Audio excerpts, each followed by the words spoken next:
all for being here today. Thanks in particular to Angela and Earl for joining me on the panel for what I'm sure will be both an interesting and a relevant discussion on long-term energy security.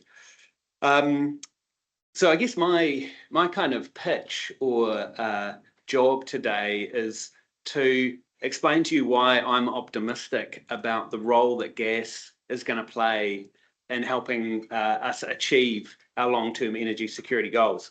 And if you've been reading the newspaper recently, that's actually quite a challenge. There hasn't been a lot of good news about gas and the gas industry in New Zealand, but I think there are some really great reasons to be optimistic and why I'm confident that gas can continue to play a really vital role in New Zealand's energy security going forward. But before I get to my sort of pitch around gas, I've presented this sort of slide which talks a little bit or sets out a little bit of facts for our discussion, just really as a bit of a level setting exercise. So you can see I've got the three states of matter as the columns here. Angela's going to talk about solid fuels. Earl's going to give us a bit of a rundown on hydro, and in particular the Lake Onslow proposal, and I'm going to talk a bit about gas. And then I've got down the rows 6 kind of attributes that we might like to think about when we think about long-term energy security. I won't talk through each of the 18 data points on the slide, but I will just pick out a few that I think are important in each row. So obviously, the first row of capacity, looking at the electricity generation capacity we have to turn these fuels into electricity, which is obviously part of the mix of what we need for long-term energy security. Angela's company, Genesis Energy, has 750 megawatts of coal-fired generation at Huntly. We currently don't really have any material pumped hydro capacity, but Earl will see to that. What we do have, and it's really important not to forget, is we've got 1,600 megawatts of gas-fired generation, and that excludes the Taranaki combined cycle plant, which Contact has announced will be decommissioned at the end of this year. Now that 1,600 megawatt number, that includes the 750 megawatts of Rankine units, which can run on both coal and gas. But that means we've got another 850 megawatts of electricity generation capacity already in place that can only run on gas. So I think that's a really important point to bear in mind when we think about the future role of gas. Storability, I think one of the reasons we're talking about these 3 particular technologies or fuels today is that they all have the capacity for deep energy storage.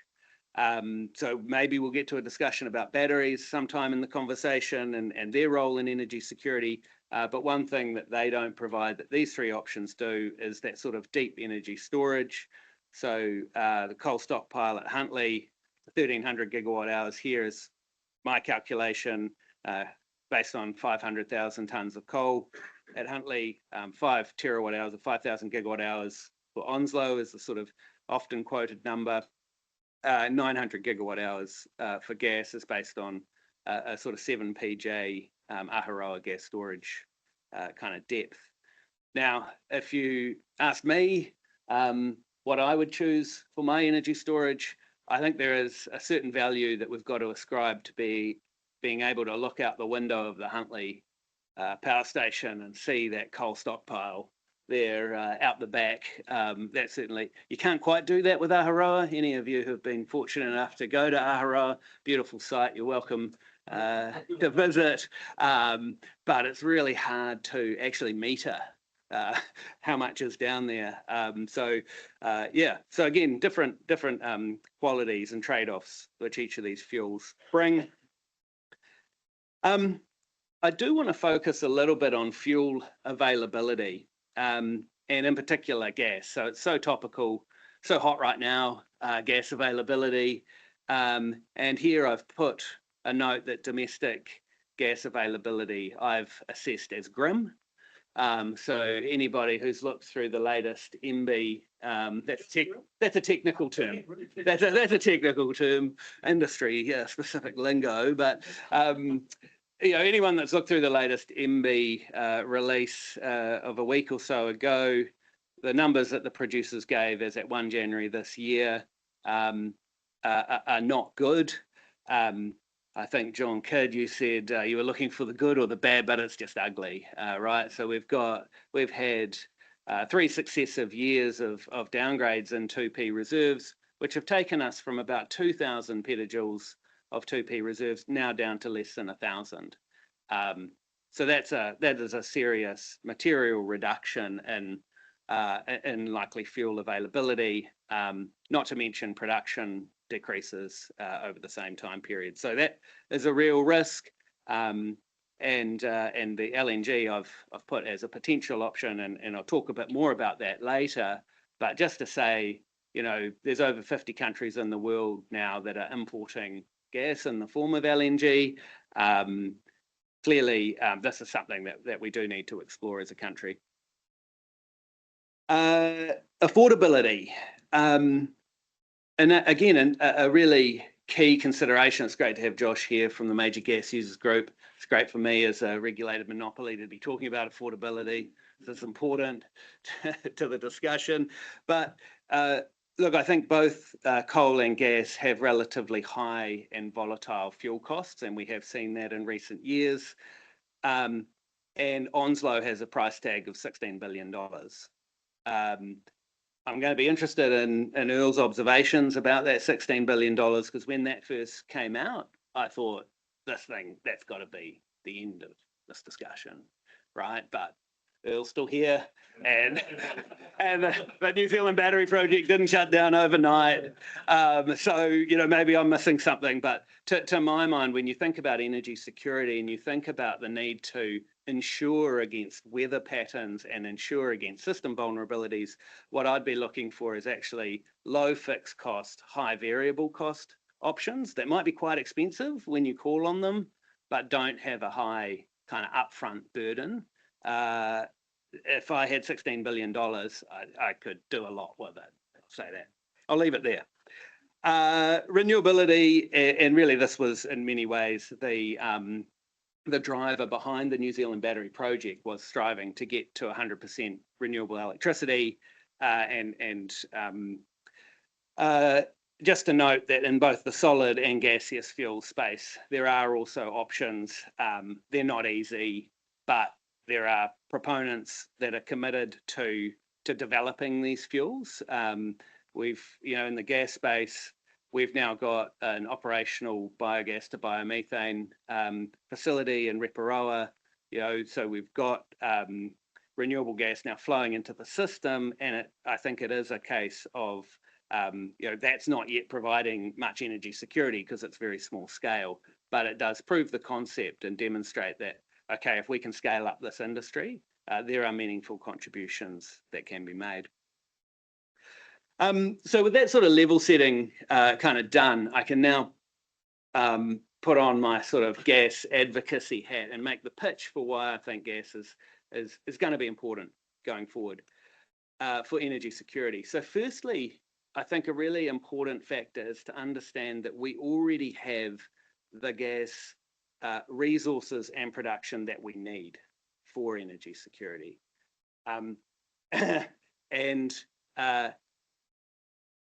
What we've seen in winter 24 and winter 25 is that really the challenge is to free up that gas for domestic energy security purposes instead of exporting that gas in the form of methanol.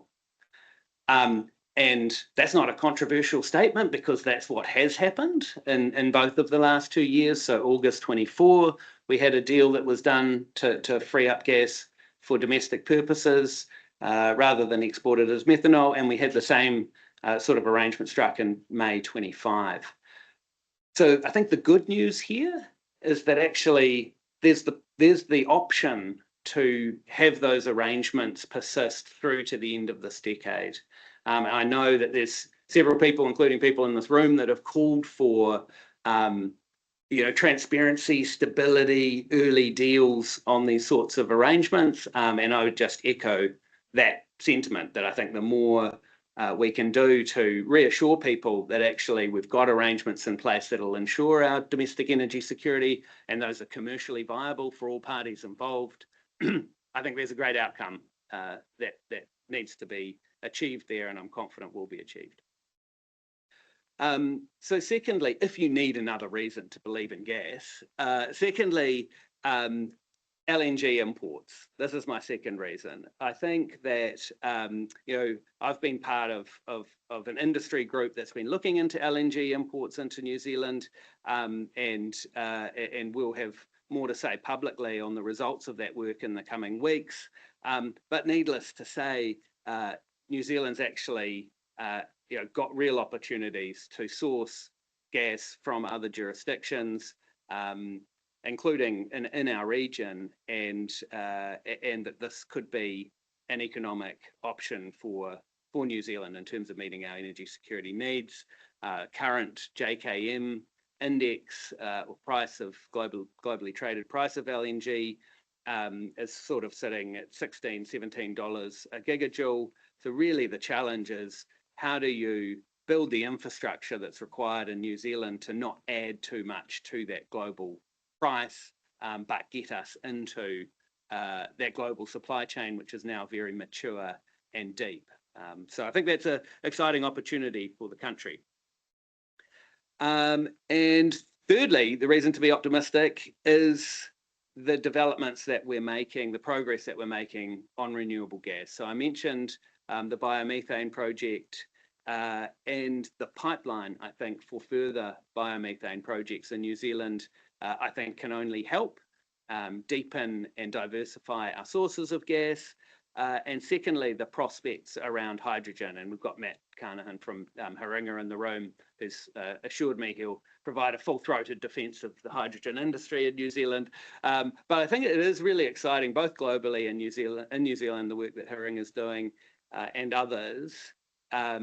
We did a study, we got Energy Link to do a study back in, I think a couple of years ago, 2022 or 23, which is available on our website, that looked at the economics of hydrogen as a sort of deep energy storage option for New Zealand, again in a framing of, if you really wanted to go 100% renewable, what role might hydrogen play in providing dry year cover, comparing it to Lake Onslow.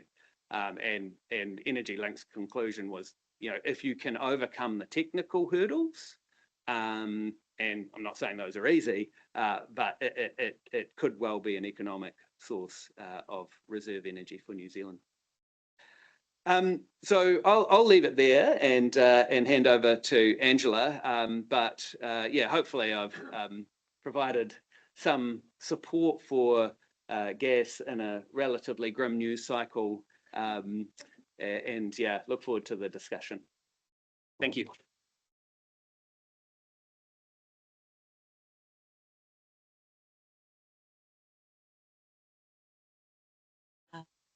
Tēnā koutou katoa no whangaroa. Hia hau ko Tamaki Rakauro e te piaki ana, ko Lane tōku whānau, ko Myrna tōku mama, ko Tony tōku papa, nō reira ko Angela Ogier tōku ingoa, nō reira tēnā koutou, tēnā koutou, tēnā koutou katoa. So I approached this subject in terms of Genesis and our role in energy security in New Zealand. For those of you at Downstream this year, I've been a number of years. It was the first year I've ever heard Huntly Power Station mentioned in positive terms. And it was great. It felt really good. Being the person who orders the coal and is responsible for building up Mount Huntly of coal, that felt wonderful. And it did feel good to have the work that we're doing highlighted. So I thought it would be good to sort of run through what we're doing as a company to look at long-term energy security, and also help to understand our decision-making process and how we're viewing this challenge of energy security. So I think if I go, is it that one? No, that one's, there we go. Try that one. I'm not going to make it, Rowena. I might just do a beep. Yeah, if you could. That's too long. It is. It's doing something. Oh.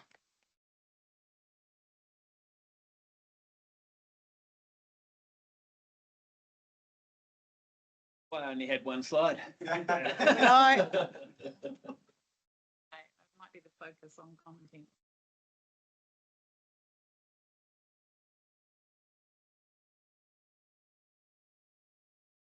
It's beautiful. It's lovely orange. It's well branded.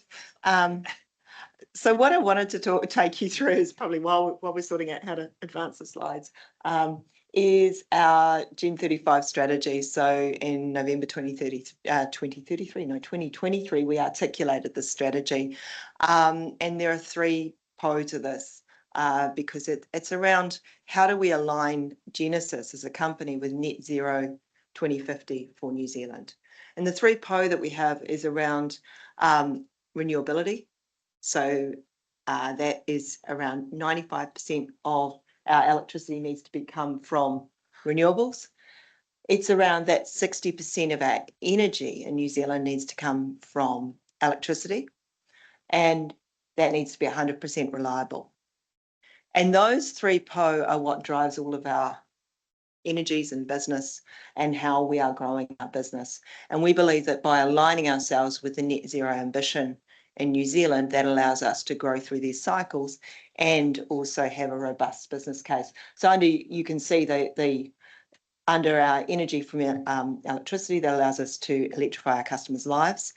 Importantly, not our customers. We tend to like our customers having electricity.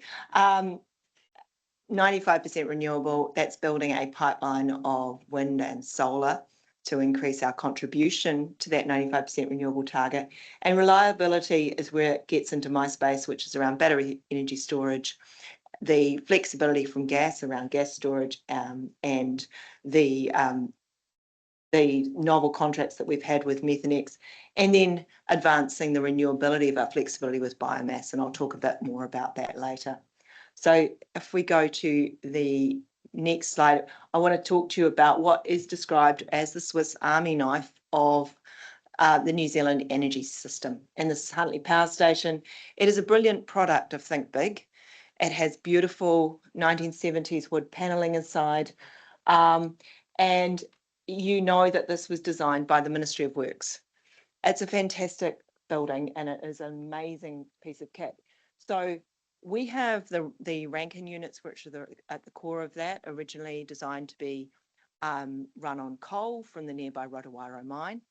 And now they can run 100% on coal, 100% on gas. So really flexible. We then have Unit 5, which is a 385 megawatt combined cycle gas turbine. And that was commissioned in 2009 alongside the Kupe gas field. So designed to be part of our gas infrastructure and our gas system. We also have Unit 6, which is our little baby jet engine, LM600 unit, 50 megawatts, fast start peaker. And then our newest baby, which will be about here, is going to be our battery, and that's 100 megawatts, and that will provide 200 megawatt hours of electricity for peaking. And if we just go on to the next slide, we can also increase that battery capacity over time. And the way that we're seeing this is that, as Ben was talking about, we've got the deep energy storage, which is about those weeks and months and into year storage. And that's where the Rankines come into their own around storing the coal and the gas so that we can provide the dry winter energy cover. And then we have the minutes and the hours where we need something swifter and more agile. And that's your batteries, and that's Unit 6, and that's Unit 5 when it's able to flex up and down. So that's why we're seeing that Huntly Power Station is able to provide a wide range of energy services. And so us being able to invest in the right types of fuels to provide that flexibility and the right types of plant to provide that flexibility is really important. We also have to remember that Huntly Power Station is about an hour from Auckland. It's in the heart of the Golden Triangle. You know, what is it? 50% of people in New Zealand live above Taupo. It's where the demand is. It's next to a motorway, it's next to a river, it has a railway link. It has all the necessary infrastructure that you need to have an industrial site. And also from an electricity network perspective, being close to the demand centre, it provides essential network support in terms of frequency keeping close to demand. So that is a huge energy benefit of having 1,400 megawatts of grid connected capacity at that point. And so we cannot underestimate the benefits of keeping Huntly going for the stability of our network, but also for the ability for us to supply the growing demand in that area. Now, as we go through, we understand that we don't want to be burning coal. And when we articulated our Gen 35 strategy, we were looking at burning gas. We had our investment in Kupe, we had approved KS9, and that was our view that we would be looking to support the electricity needs from gas, and that we would never burn coal again. And when I walked into Genesis a year ago, I was going to build a biomass supply chain. We were going to be doing gas flexibility, and I was going to be looking at hydrogen and future fuels. And then they walked up to me and said, KS9's failed, we need to import coal. We haven't done it in a long time. We got rid of the coal shed, but the lady who knows how to do it is still here.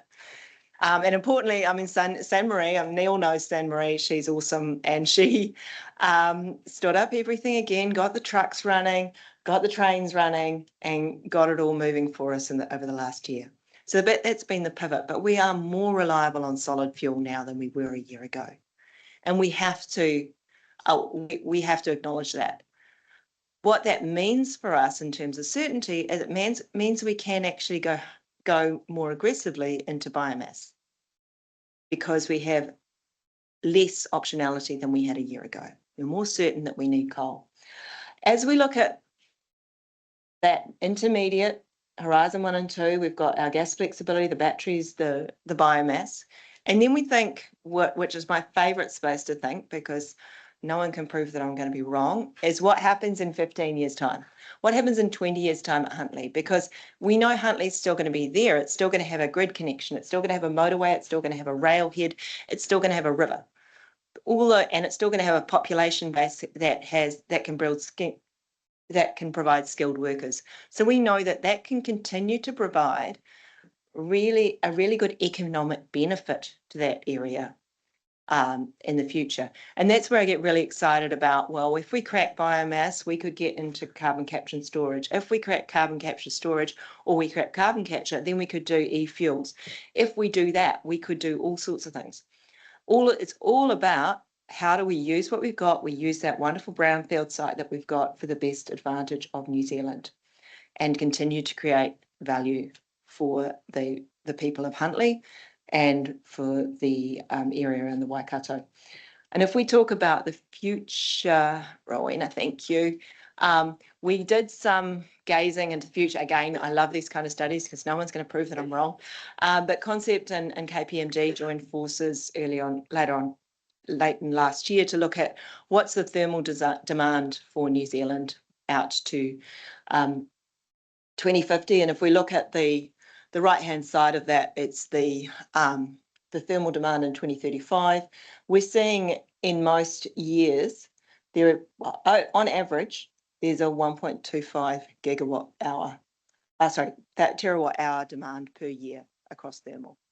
So we're confident that we're going to need some thermal. There will need to be potentially new thermal that could be built. But we also know that that's going to be more variable than it has been previously because of the volatility and variability of renewables.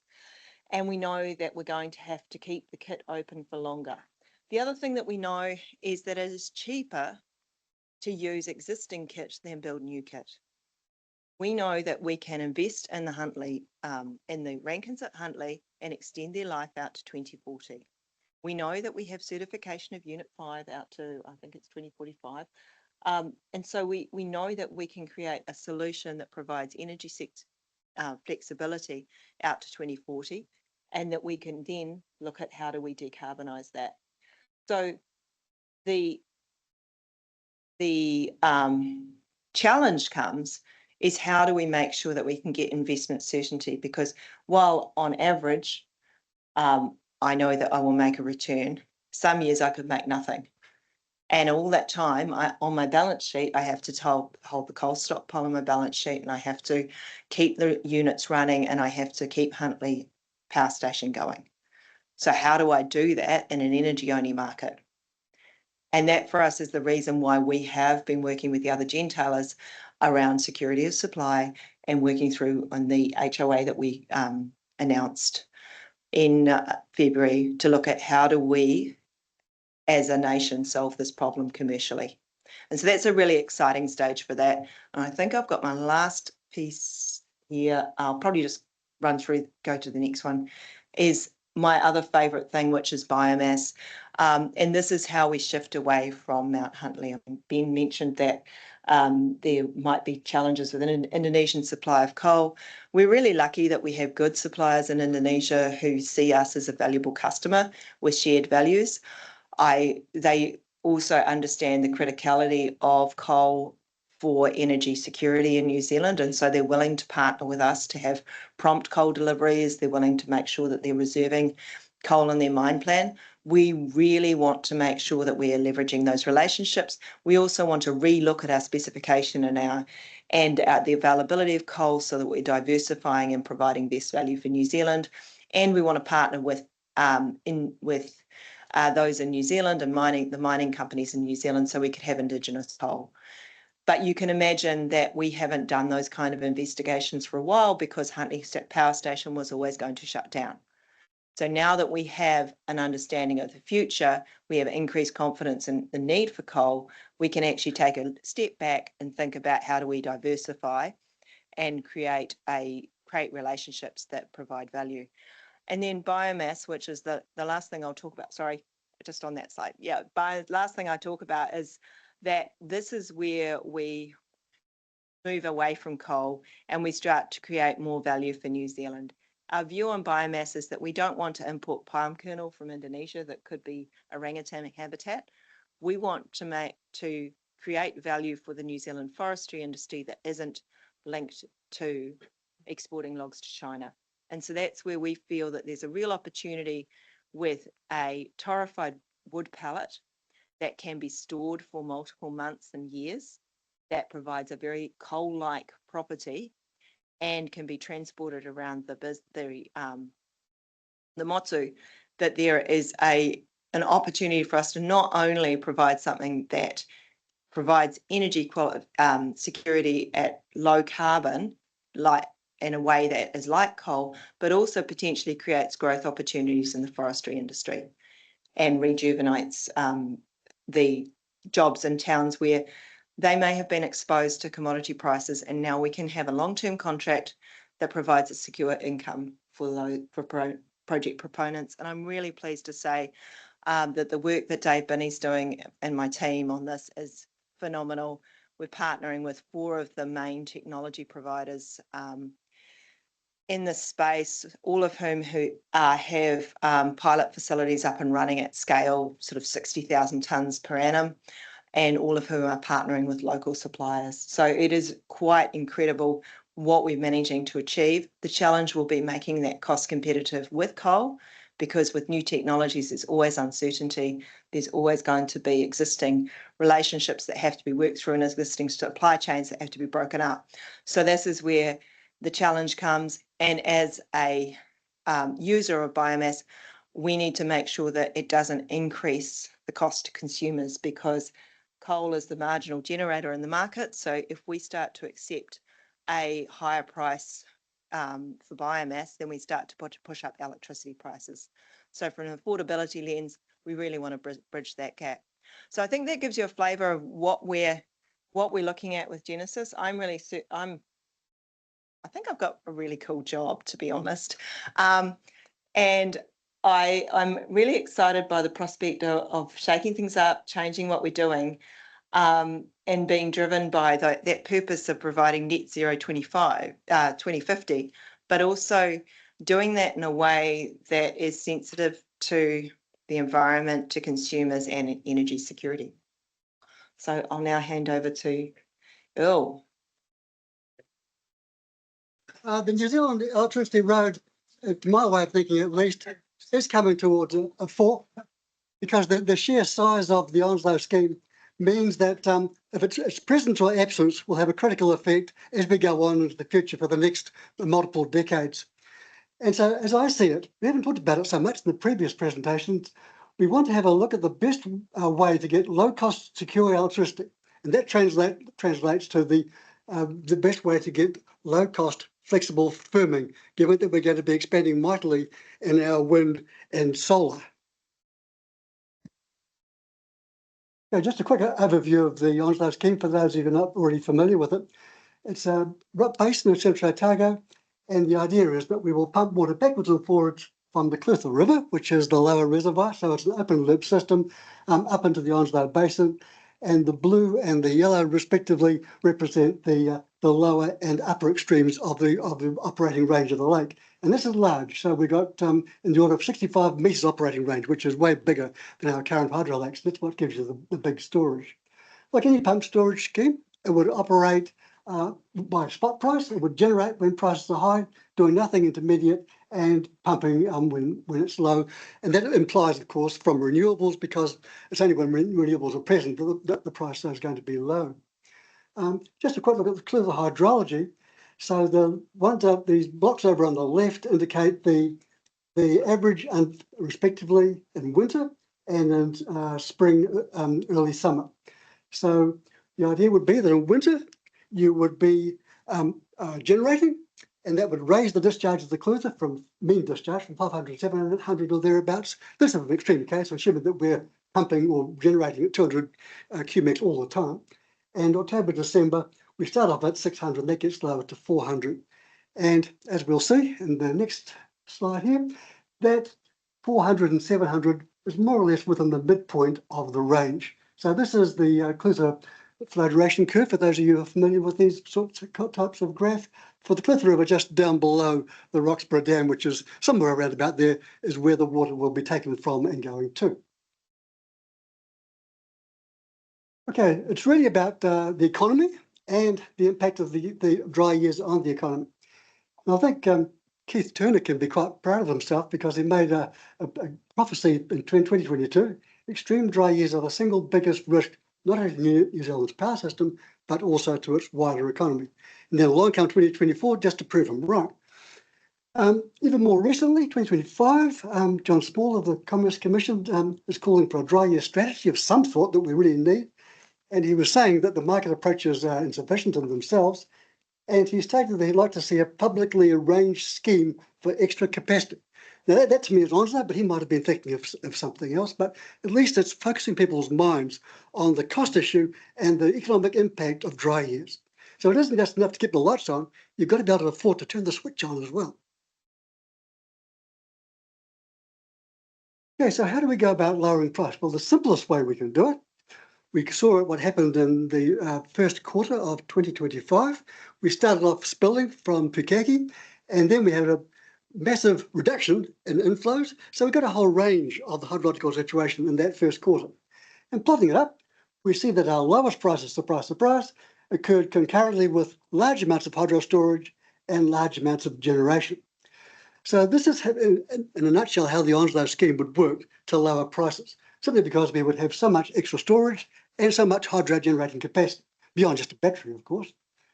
So we're talking about 1,000 megawatts of additional generation, but that's not just battery type generation. Batteries are dead after a week, at least. And what we're looking at is generation, that 1,000 megawatts that wanted to could go on for 6 months. So it's a big scale, scheme. And it's equivalent roughly to 3 Lake Pukakis additional to what we had before. And because you bought the power so cheap, you can sell it cheaper. And so we're going to beat coal, natural gas, wood, and just about anything else that you can think of.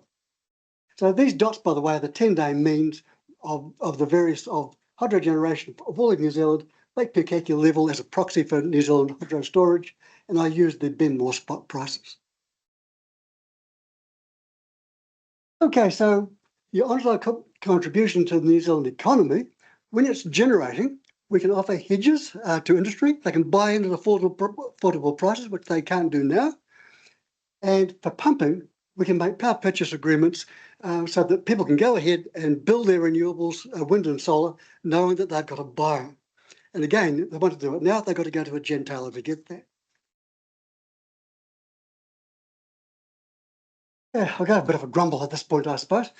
There will be, in my way of thinking, there will be a pre-Onslow effect, because even though the Onslow construction itself might take in the order of 10 years, once the announcement is made that it's coming, people will know that there'll be a buyer coming up on the future horizon, and they can start planning for their wind and for their solar.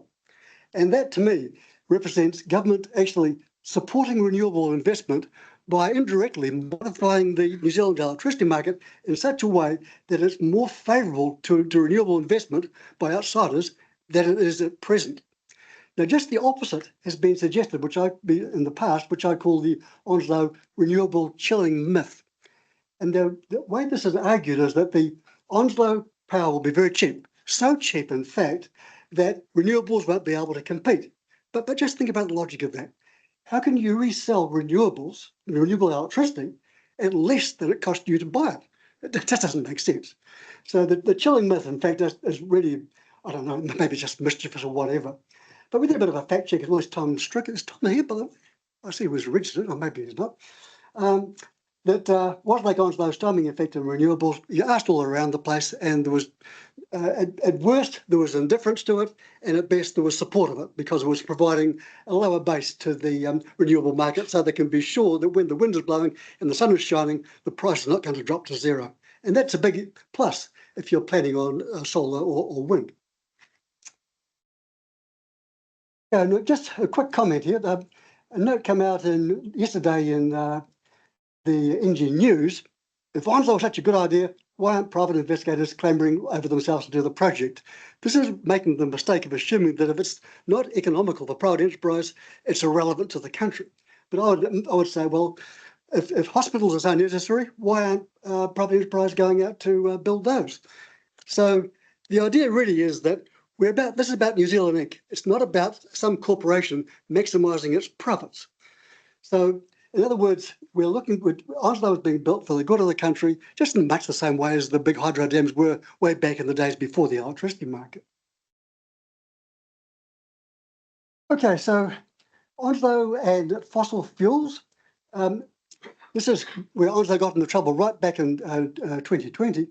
Labor promised 100% renewable electricity by 2030. So that's the end of the Taranaki gas industry. And by the way, Onslow was going to do all the job of gas. So Energy Resources Aotearoa, obviously and understandably rather frustrated with Onslow. Maybe they still are. But the case I would argue is that actually we need both. We need gas to the extent that we can find gas. But in addition, we don't really want to be using gas for baseload. Gas is really good for peaking, in my mind. But Onslow could provide a lot of the baseload. And if we look through to that first quarter again of this year, we used about 1,000 gigawatt hours of gas and 400 from coal. Okay, 1,400 gigawatt hours. Onslow could easily have handled that in terms of just energy balance, but not necessarily peaking. It will depend on factors such as the constraints of the HVDC and so forth. And also sometimes when the Clutha River is high, you actually can't afford to release a whole lot of water from Onslow because it would send a flood downstream. So Onslow as a peaker is certainly not perfect, but on the other hand, you're not going to leave it sitting doing nothing between dry years. We want to get as much bang for our buck as we can. And batteries, of course, they have a role too, but they're going to be flat after a day, so they're not going to be much use for anything beyond a week at max. Okay, gentailers. Gosh, this is always a bit of a difficult one.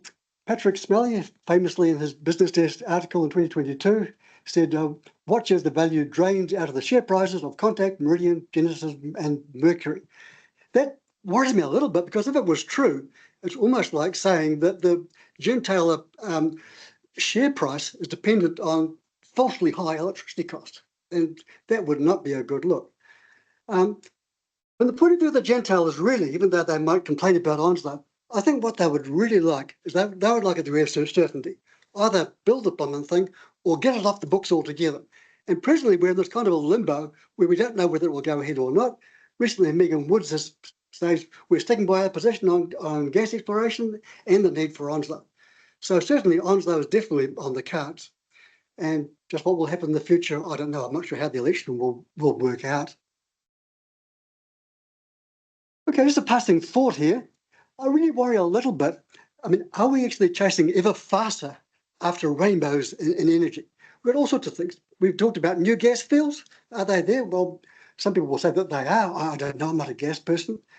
Some people will say the market just needs fixing. Just keep tweaking and all will be good. We're even talking about magically getting hydrogen out of rocks. Okay, you can get a few molecules here and there, but will it really happen? Big question again. Supercritical geothermal. Well, again, we have to go way down deep into a pretty violent kind of environment. Maybe it will work, maybe it won't. I'm not saying that these are all bad ideas, but I'm just saying that we're lacking certainty there. Now, the one great thing about Onslow, above anything else, you do have certainty. Now, okay, you'll say, well, the cost might blow out. Sure, okay. Or maybe the drilling machine will get stuck. Yeah, okay, possibly. But at the end of the day, we're going to have a pumped storage scheme. The world's largest, in fact, if you measure it in terms of energy storage. So let's do everything.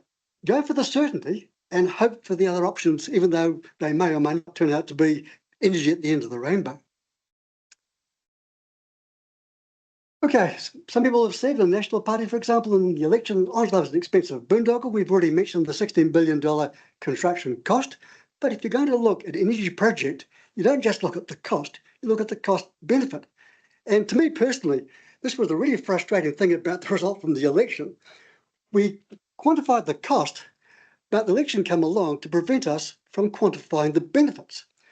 And that business case was terminated not because of economics, but simply because of politics, because Labor previously supported it, which is a terrible way to actually go about energy analysis when we're in such a dire situation as we are presently. And I just make the point that to properly evaluate the Onslow scheme positives, you have to realise that it's a multi-dimensional scheme. So it isn't just energy, it's about water as well. And we often talk about the impact of possible climate change.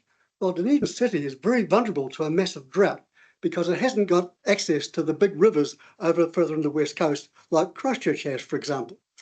And so it just happens that the raised level of Lake Onslow nicely matches the intake level of the Dunedin water intake system at deep stream. And so it wouldn't take much to put a small tunnel through to Lake Onslow and therefore future-proof Dunedin City against the worst that climate change could throw at it in terms of droughts. Okay. Now, just to finish off, we do have a history in New Zealand of building large, expensive infrastructures for hydropower. We're willing to pay for these big schemes, and just as well we did, like Benmore Dam, because it's going to be a benefit to the country.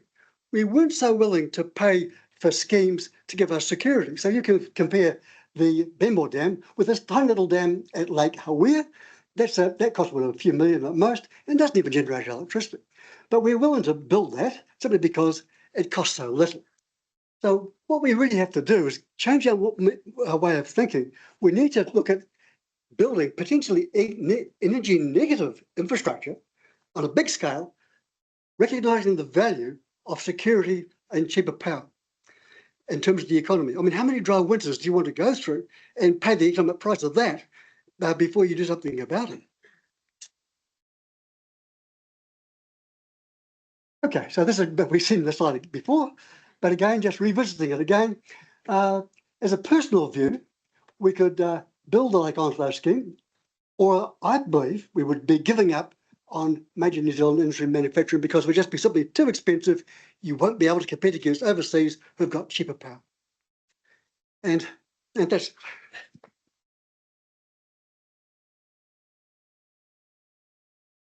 Thanks, Earl. Thank you, all three. Now, I have a whole bunch of questions that I'd like to ask, but we're running well over time. So I'm just going to ask one, and then I think we'll give a chance for a couple of people to fire some questions out, because I'm sure you have all of them. And my question that I want to ask to all of you is about energy strategy, because all of this relates to where are we going with the energy strategy. And I guess the question is, if you were holding the pen, what should we see? Ideally, what should we put into New Zealand's energy strategy? What should it be trying to do? And what's the one thing you would like to see in it? And I'll start with you, Ben, because you went first. Great, thanks. Easy. No, I think, I guess from my perspective, the challenge with the whole energy strategy discussion is at one extreme, you can have an energy strategy that is high level, vague, motherhood and apple pie. Nobody disagrees with anything that you're saying.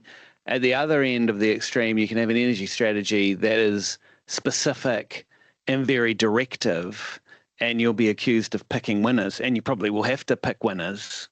And I'm not sure the government's necessarily well placed to prepare that document. And I think in the sort of evolution of discussion about an energy strategy in New Zealand, it seems like we've gone from the specific kind of, a team at MB with multiple people who are going to take 3 years to write the thing, through to, oh yeah, we'll do an energy strategy, we'll put it out next month, because no big deal. We kind of, and it's kind of interesting because we actually know from what the government says what, to some extent, the energy strategy writes itself in the conversations, what they promote, what government supports, what they emphasise as priorities. So, you've seen a big change in energy priorities from the last government to this government. So I'm going to be controversial and say we should just get AI to write the energy strategy based on what the government says. That's good. So we can have some chat GPT coal or something. So I think my view is that we need to have something that is holistic, and we also need something that recognises our distance from markets and the isolated nature of our markets. And I say the second point because in interacting with with global providers of coal, and also talking with potential suppliers of LNG, all of them have said to me, well, you're going to have this LNG terminal, so the government must view that as like some kind of strategic asset, and like they're going to underwrite that because energy security is in the national interests, and you don't have any economy without energy security. And we had to sort of say, no, the government will help with permitting, and maybe they might try and get the next government to not undermine it if they're nice. And so that was I think it was really hard to talk. If you go to Singapore, you go to I think Colombia is a really good example. All of those who have LNG terminals, LNG import terminals have been built recently, and the energy security had to be underwritten by the government. So I think there is an element there about how do we underwrite our energy security and make sure that our distance from markets is there. And then my other reflection is coming back to New Zealand from a career overseas in oil and gas. I was struck by the disconnectedness and disjointedness of the New Zealand energy sector. And I remember working in Ben's team on the gas pipeline when we had the Pohokura outage in 2018 when the offshore pipeline was ruptured, and there was kind of like this aha moment in the electricity sector, which was, oh my God, you mean like gas makes electricity? Like that's just cray-cray. So this is where I think we need to actually understand each other's points of view. We need to get the network companies to understand the generators' points of view. We need to get the gas networks to understand the producers' points of view. And we also need we need to learn across the sectors so that we have a joined up view, and we're not relying on the electricity system to provide energy security without them backing that up with some kind of energy security measure for the gas sector or the coal sector. So that my view is we need to have these things all joined up. Well, I guess I'll be fairly brief.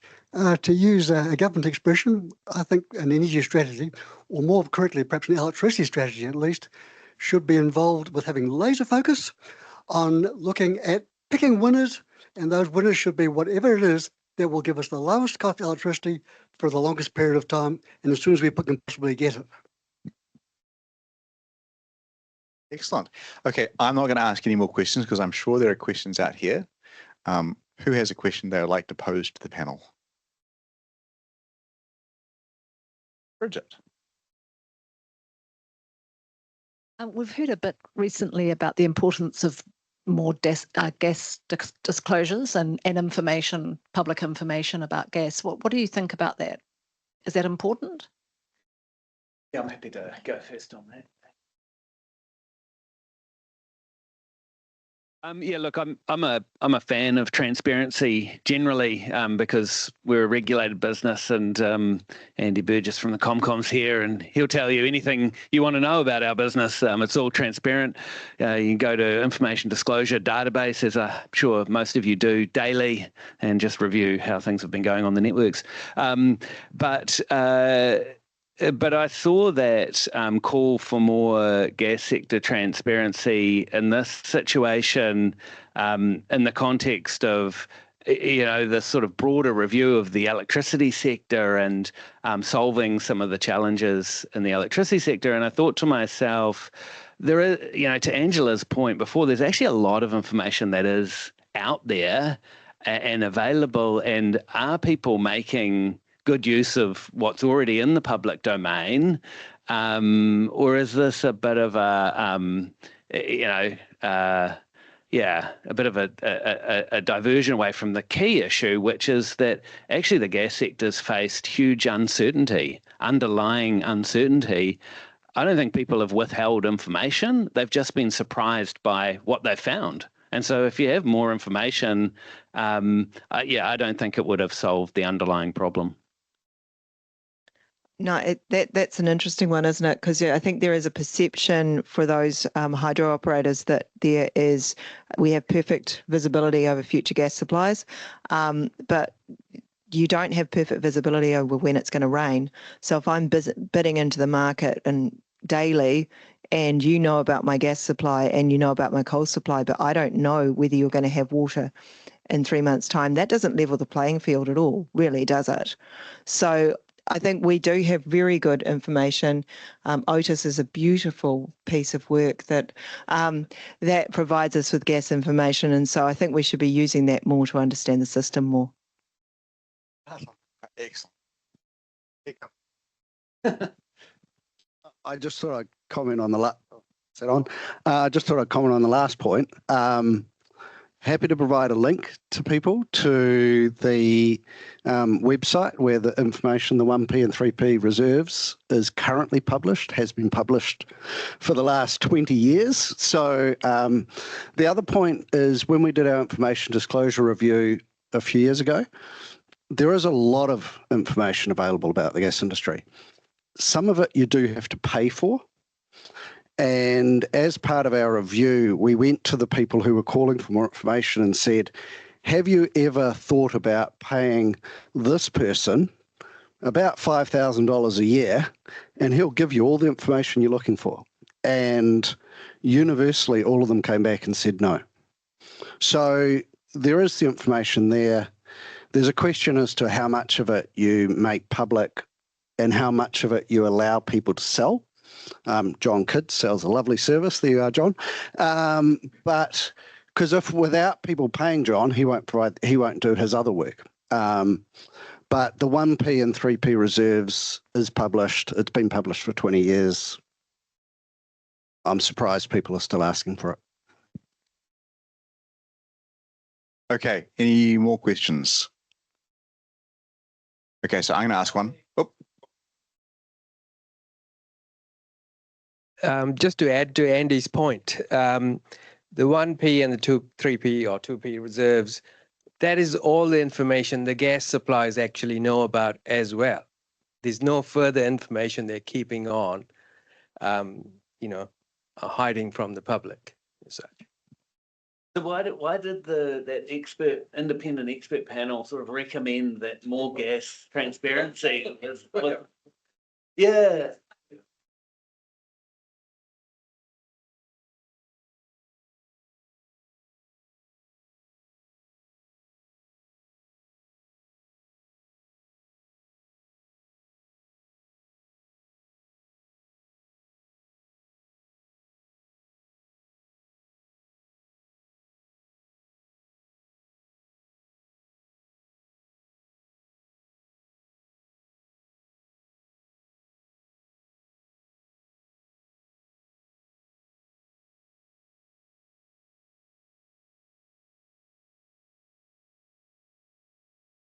I do have one other perspective on this, which I've worked in the industry for a few years now, and I must admit I hadn't looked closely at the 1p kind of numbers. Like it has been an industry standard to kind of focus on 2p, which is, as I understand it, and Papu can correct me, it's like a P50 sort of estimate.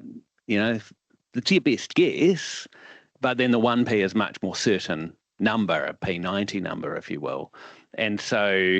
Yeah, I mean, I think we've all learned, I probably should look at that 1p number as well as the 2p, and that's kind of the learning experience I think we've gone through here, but it doesn't feel like we need any more information, particularly if there is no more information to be had. Probably the only other thing to say is it's actually quite hard if you're not in the gas industry to understand gas industry information. So there's a lot of jargon. If you want to know how much Methanex is using, then you have to look at Bertrand Road, Fall Road, and Ngāti Mara Road. You have to know where that is. There's a bit of interpretation, and that's why I'm going to pick on John. That's why you pay for it, because there is a bit of interpretation that's required, and that's where I come back to that point about learning about each other's stuff.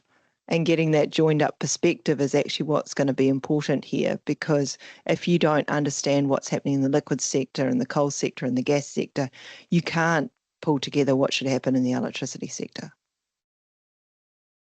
So based on all you've been saying about information and the important, people not understanding interconnectedness of the system and the information that's available.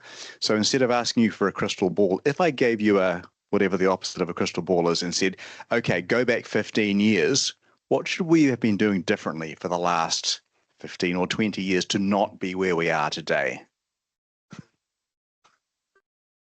Yeah. I think I know what your answer is. You did have a sliding doors moment, didn't you? Nobody actually wants to answer that question, which probably actually isn't surprising. Look, we've got a whole bunch of food and drinks out here.